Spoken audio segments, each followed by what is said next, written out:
Hello' বন্ধু বান্ধৱীসকল, কি খবৰ আপোনালোকৰ? মই ভালেই আছোঁ। আশা কৰোঁ আপোনালোকেও ভালেই আছে। আজি বতৰ বেয়া, সেয়ে ভাবিলোঁ মোৰ ল'ৰাক লগত লৈ নোৱাই তুলনি বিয়া এখন খাবলৈ যাওঁ আৰু লগতে আপোনালোককো লৈ যাওঁ। আহক, বিয়ালৈ গৈ আপোনালোকে মোৰ পৰিয়ালৰ সৈতেও চিনাকি হ'ব, লগতে অকণমানি কইনাজনীকো অকণমান মৰম আৰু আশীৰ্বাদ কৰি দিব। ৰ'ব, আপোনালোকক কথা এটা জনাবলৈ পাহৰিছিলোঁৱে। ল'ৰাই কিন্তু যাবলৈ একেবাৰে ইচ্ছা নাছিল তুলনি বিয়া খাবলৈ। মই কিন্তু তাক জোৰ কৰি লৈ গ'লোঁ, যিহেতু বৰ্তাক বৰমাকহঁতকো সি লগ পোৱা নাই বহুত দিন।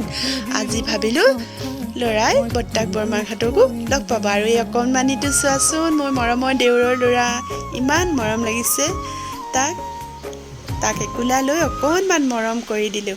আৰু আপোনালোকে এই আখৈ বিলোৱা নিয়মটো দেখিছেনে? মোৰ কিন্তু এই নিয়মটো খুব ভাল লাগে। ময়ো অলপ আখৈ ঘৰলৈ বুলি লৈ আহিলোঁ আৰু শেষত কণমানিজনীৰ সৈতে অকণমান ধেমালি কৰিলোঁ। ধেমালি কৰি পৰিয়ালৰ সৈতে এপাক মই কিন্তু তাত বিহু নাচিলোঁ। আপোনালোকক ক'বলৈ মই পাহৰিছোঁ, মই কিন্তু বিহু নাচি খুব ভাল পাওঁ। আৰু শেষত সকলোৰে পৰা বিদায় লৈ মই ঘৰলৈ উভতি আহিলোঁ।